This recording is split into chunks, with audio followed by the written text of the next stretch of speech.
sudden terror on Bourbon Street. There were just bodies and the screams. You cannot think about, unhear that. It was chaos and very, very scary. Everything in the car is hitting, it's getting thrown. The vehicle ran through a crowd of people. There's multiple injuries, multiple casualties. Benicia Canal in Bourbon. Just hours after the clock struck midnight, the driver in a pickup truck went around barricades, according to police, killing those celebrating New Year's Eve along the iconic street. At least 15 people were killed, dozens others injured. This is not just an act of terrorism. This is evil. The suspect, identified as Shamsuddin Jabbar, a 42-year-old man from Texas who previously served in the U.S. military. He was driving a privately rented pickup truck from Turo, an Airbnb-type rental site for cars. An ISIS flag was located on the trailer hitch of the vehicle, and the FBI is working to determine the subject's potential associations and affiliations with terrorist organizations. Once the vehicle stopped, the driver reportedly opened fire on responding police officers. Law enforcement returned fire, and the subject was pronounced deceased at the scene. 2 law enforcement officers were injured and transported to local hospitals. Witnesses are asking questions about why the city's steel mechanical barricades weren't up prior to the attack. There was police there at the entrance, a lot of police there, but the metal barricades were not up. Bollards were not up because they are near completion. The FBI, which has taken over the investigation, does not believe the suspect acted alone. We are aggressively running down every lead, including those of his known associates. And the Sugar Bowl for college football, scheduled to be held in New Orleans this evening, has been postponed. All agree that it's in the best interest of everybody and public safety that we postpone the game for 24 hours. And we are starting to learn more about the now 15 who were killed as a result of this attack, including 37-year-old Reggie Hunter from Baton Rouge. He had just texted his family Happy New Year a little earlier in the evening, according to his cousin, who tells us that he was someone who liked to laugh and tell jokes. He loved his family, loved his kids, leaves behind an 11-year-old and a 1-year-old just hours into 2025, Wolf. Our deepest condolences to his family. Art Omar, thank you very much. I want to get right to our chief law enforcement and intelligence analyst, John Miller. He's getting some new reporting for us. John, what are you learning? Well, Wolf, what we've been trying to do is develop a richer picture of who is the man behind this carnage in New Orleans. What do we know about him, and what can that tell us about motive? And what we've learned from multiple sources is that Mr. Jabbar apparently made, according to authorities, a series of voice recordings on video as he drove, they believe, from Texas to Louisiana to partake in these attacks, allegedly. The recordings talk about the turmoil in his family, the long-fought, bitter divorce he was going through. He discusses, according to officials briefed on the videos, where it appears they're made while he's driving, but it's in the dark, so you can't really see him on these videos, recorded apparently on his phone. But he talks about the idea of getting his family together for a celebration, which would have been a ruse so that he could kill all of them, but that over time, after having a series of dreams about joining ISIS, that he changed his plan to carry out this attack in New Orleans to create mass casualties in the name of ISIS. So what we're starting to see is an individual who was experiencing turmoil and stressors in life, who was going to act out in some kind of violent way, and at least, according to what they believe are his own words, decided to do this as an alternative to killing his family. In the recordings, he also has a last will and testament where he divides up what little money he has left after all the financial losses and setbacks he had suffered to family members. So they're beginning to get a picture of what was going on, and it seems to be what was going on in the background of this individual's life that was as much of a driver as any commitment to terrorism. Yeah, John Miller, great reporting as usual. Stand by. I'm going to get back to you in a moment or so. I want to get some more now on the federal investigation from CNN's Evan Perez. Evan, authorities have released a photo of the man identified as the driver of the truck that plowed into that crowd in New Orleans, killed 15 people, and injured dozens of others. That's right, Wolf. And that photograph is being put out there by the FBI in part to try to drive tips from the public. They have asked, they've set up a website, fbi.gov/Bourbon Street attack. They are asking the public to send in any information, any videos, anything about where this suspect may have been over the last several days, over the last several weeks, as they were developing this plot. And we also know, obviously, as we've reported previously, that he was an Army veteran. He served in the U.S. Army from 2007 to 2020, both in active duty and in reserve status. He actually deployed to Afghanistan in 2009 for about a year into early 2010.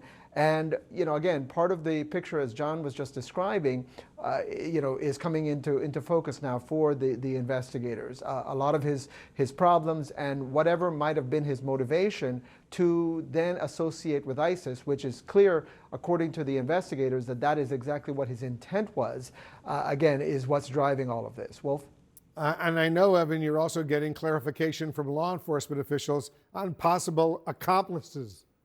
Right. The FBI is still trying to determine whether there's anybody else who might have been involved. Obviously, they know that he was trying to associate with ISIS. It's not clear whether he was talking to anybody in particular to try to plot this attack or whether, again, this was more of a self-directed of the type that we've seen before. We also know, Wolf, that they were looking at video, surveillance video, that showed 4 people who they at least thought initially could have been involved with maybe some of the IEDs that were found elsewhere in the French Quarter. The FBI later determined that those people had nothing to do with carrying out this attack. So at least for that part of the investigation, that part is closed off. They are still, however, looking into the possibility that there are other people who could have been involved, again, in either helping to construct the IEDs or who may have known about his plans before he carried it out. All of that is still on the table, Wolf. What more are we learning about the man who was driving this truck that was used as a deadly weapon last night? Well, piecing together much more of a profile of Shamsuddin Jabbour, Wolf. And what we've been able to learn, we've culled from public records as well as videos and information he himself has put online. What you're looking at here is an image of him from a YouTube video posted in 2020. It has since been taken down. This video, he has titled it Personal Introduction. He says that he was born in Beaumont, Texas. He talks about his service as a member of the U.S. Army, so he's an Army veteran, and his work in information technology as well as working in real estate. He says in that video that serving in the military taught him, quote, the meaning of great service and what it means to be responsive and take everything seriously, dotting I's and crossing T's to make sure that things go off without a hitch. In that video, he is sitting next to a poster titled Discipline and near a book titled Leadership. Now, authorities do confirm that he served in the U.S. Army. We do have a picture of him from that photo that was posted on Facebook from the U.S. Army. This is a picture of him in 2013. It's a Facebook post from the U.S. Army again, and he's identified in this photo as an Army Staff Sergeant working as an information technology team chief for the 82nd Airborne Division's 1st Brigade Combat Team, and that was back then in 2013. He also posted an online resume where he describes how he graduated from Central Texas College in 2010 and he received a bachelor's degree from Georgia State University in 2017. Georgia State does confirm that he did attend there and did graduate. And Texas records also show that he had a real estate license from 2019 and it expired in 2023. And then the last thing, Wolf, that we found really interesting, because it sort of lays the financial picture of his life currently, is that he was in a divorce with his first wife, and that in 2012, she had sued him for child support. But in 2022, he had submitted an email talking about how he was struggling financially. He wrote that he had fallen behind in house payments, that he feared that he was nearing foreclosure, that he was behind more than $27,000 in payments. He also wrote that the business that he had talked about in the YouTube video, that it had also not made money. He'd lost $28,000 and he was $16,000 in credit card debt, Wolf. Lots of new information. Kyung-La, thank you. Omar Jimenez, thanks to you as well. I want to break all of this down with our law enforcement experts. Andrew McCabe, let me start with you. What are the next steps right now for the FBI, and you're a former deputy director of the FBI, as they try to determine who the individuals placing these improvised explosive devices in the area are? Absolutely, Wolf. That is priority one for the FBI right now, to identify and locate those individuals who they have captured in the surveillance video, placing the IED devices, which at least two of which have been rendered safe, and therefore are probably providing the Bureau with some evidence that they can use to compare to the device and the other evidence that's been recovered from the truck.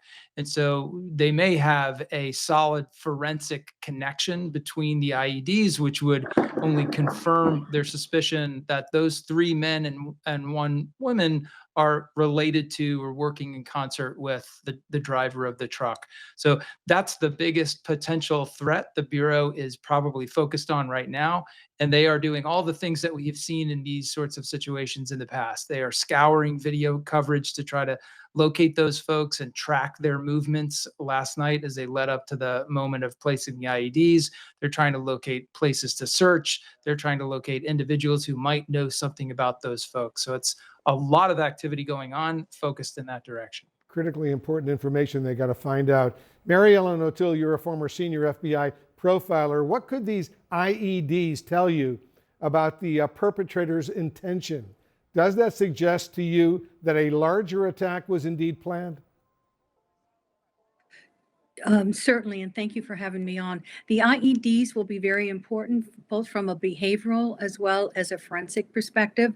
So forensically, the Bureau will be dismantling these devices and looking to see if they were likely each constructed by the same person. Bombers often have a signature, so they will be looking to see if it looks like one person put them together.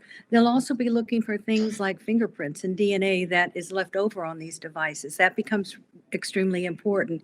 But at the same time, behaviorally, they'll be looking at who are they aware of? Is there someone already out there that has come to their attention as someone that is a possible bomb maker in another case or in another incident? So they'll be looking at that as well. And I think through the behavior and through the forensics is another way that they will be attempting to identify who this person is. And I think based on what they've already said about these IEDs, they were not just made to go off and make a loud sound. They were actually designed and constructed so that they would actually be weapons of lethality as well. So that goes to the intent of the people that were involved in this. I stand by. Charles Ramsey is with us as well, the former Washington, D.C. police chief, former police commissioner in Philadelphia.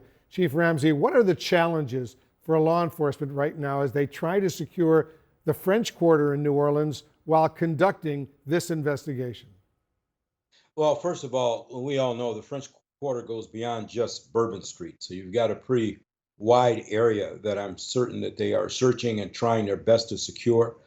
Certainly, we're talking now about a vehicle attack. But again, you know, you've got a lot of pedestrians, especially this football game coming up. You have a lot of people that'll be walking there, which makes them vulnerable. So they delayed it a day to go over their security plan, to do the best they can to probably push that perimeter out further, certainly lock it down from any vehicle traffic and things like that.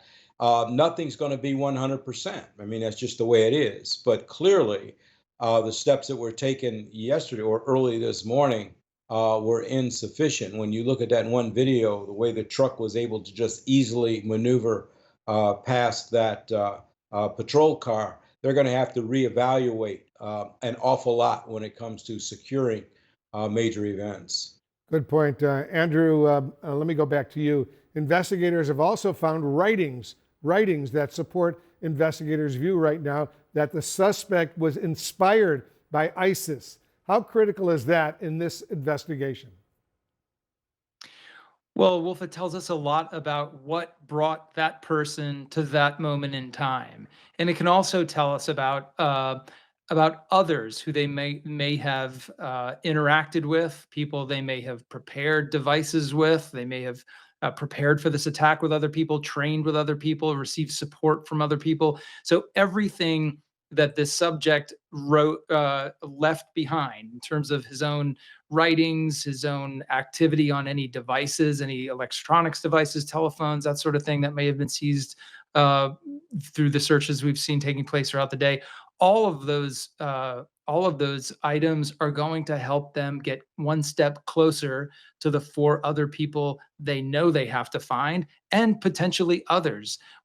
There may be other people involved in this plot who did not appear on that surveillance video that we've been talking about for the last couple of hours. So they have a lot of intelligence that they need to collect and analyze to get a full picture of whether or not a critical threat to security still exists. We will not know the answer to that until we can confidently state whether or not he's worked with other people, and do we have those folks under control or in some sort of custody. We're just getting in some very disturbing new video of someone walking out of a bar on Bourbon Street in New Orleans shortly after the attack.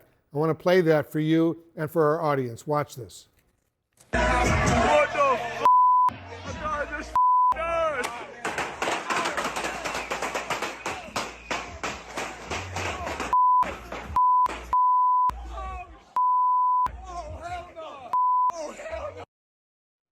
Juliet, what do you make of the truly harrowing situation seen in that bystander video?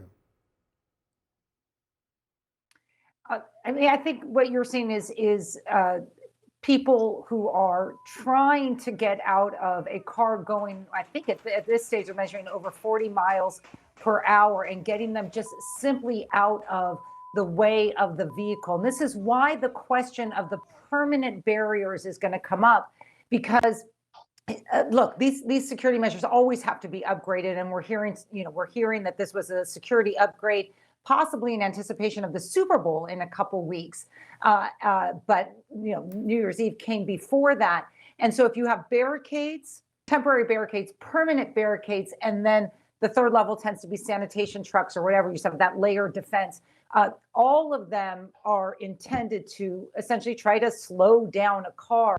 What we're seeing in those videos is that none of them worked. He was, to quote the public officials, hell-bent on killing and got on the sidewalk. And there will be questions about whether that couldn't have been impeded in some way. But these are normal questions to ask. And I think these are questions that New Orleans will want to ask as it moves forward in its preparation, for example, for Super Bowl in a couple weeks. Look, this effort came out of 2016. Almost every city did not have this until the major attacks in in Nice and Berlin, using vehicles. And lots of cities then got very creative in protecting open areas like this. They may have to be reassessed or fortified again, given the vehicular attacks that we're seeing these days. Yeah, that's so important. Michael, the Louisiana governor says the Superdome and the surrounding area in New Orleans is safe.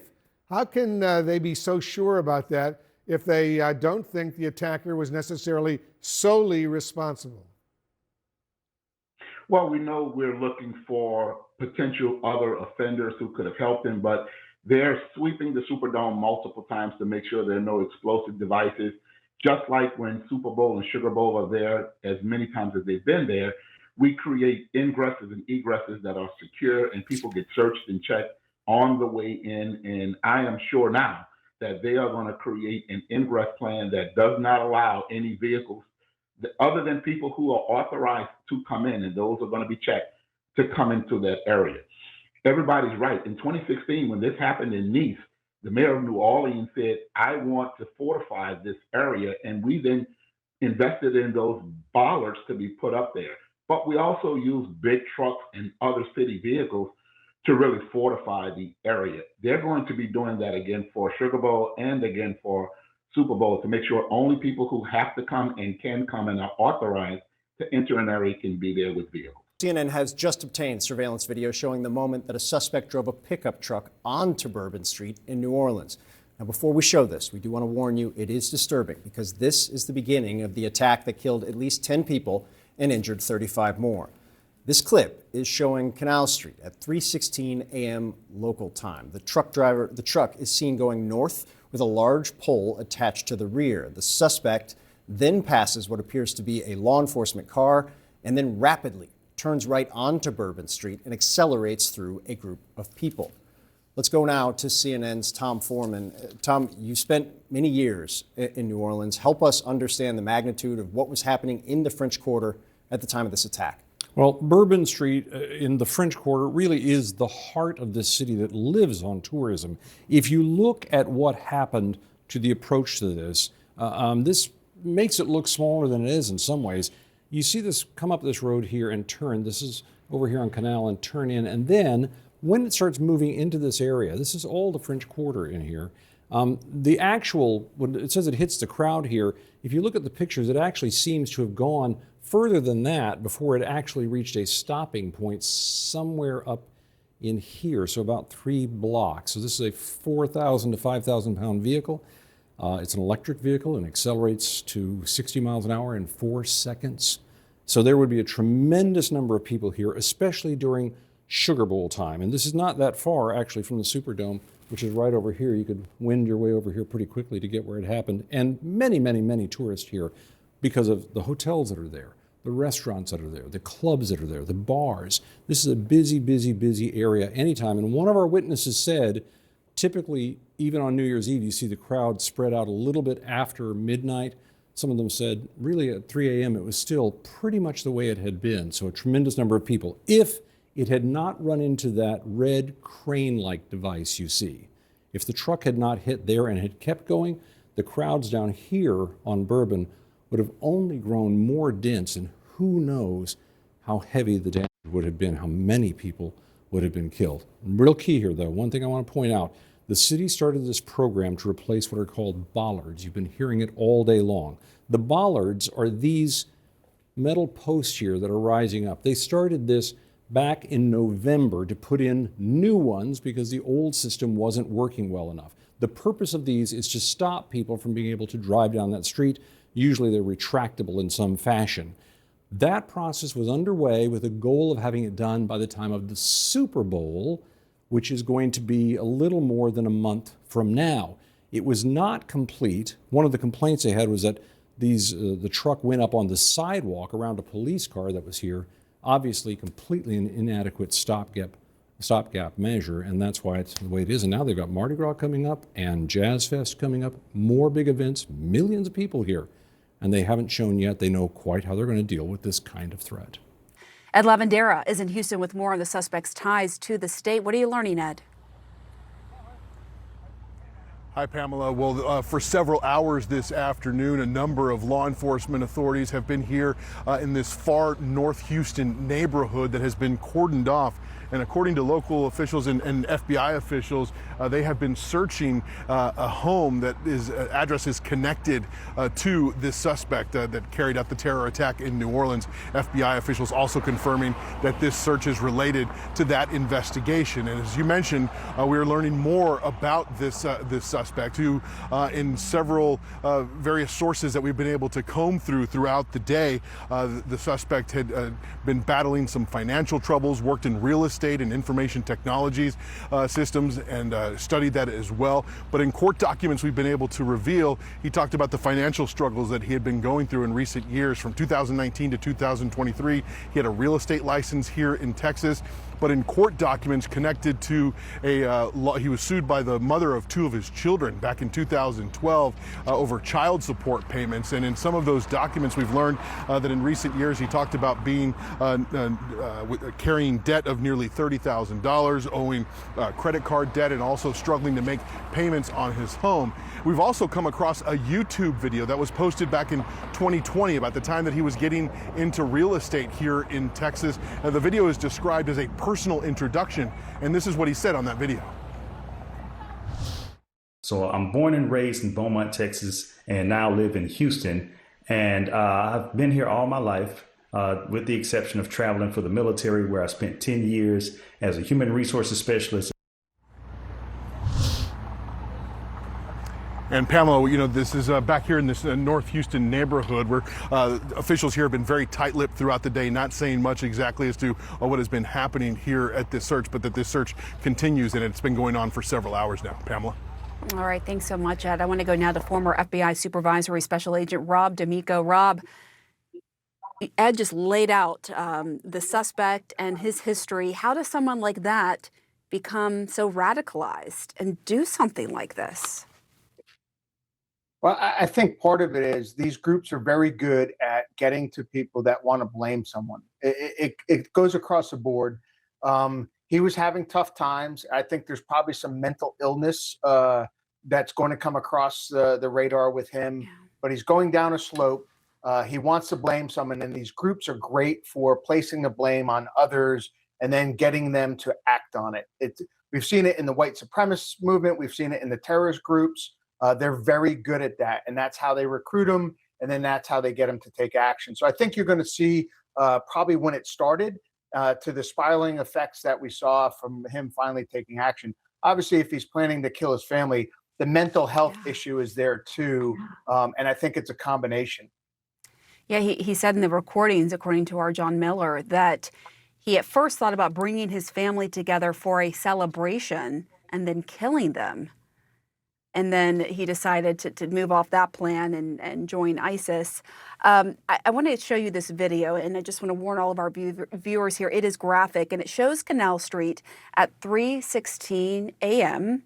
local time. The truck driver is seen passing what appears to be a law enforcement car before rapidly turning onto Bourbon Street and smashing into innocent people.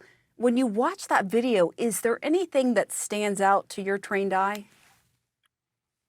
Well, one thing is I made a comment back in December when the vehicle attack in Germany happened. And I said, even if it's not a coordinated event, you are likely to see this trigger someone who's been thinking about it to do something. And I think that's exactly what happened. And they should have planned better. I hate to go back, but like if you couldn't get a vehicle close to Times Square, they blocked those roads off with dump trucks and sand trucks and cement trucks, everything that a vehicle like that's a pickup truck's not going to get through, because they know they need to protect that inner space. So I think you're seeing things that this city, I don't want to say they didn't take it seriously, but if you're just going to put one car, I guarantee if the sidewalk wasn't open, that pickup truck could have pushed that one patrol car. That was traffic enforcement. That's not blockading a vehicle with someone with an intent to do this. And I think it's going to change it. Like 9/11 changed air flight security. This event is going to really change some of the ways that they look at true security of large gatherings of people where they're vulnerable. Rob D'Amico, thank you. Very sad we have to learn this way, but that is our sad reality. Thank you so much.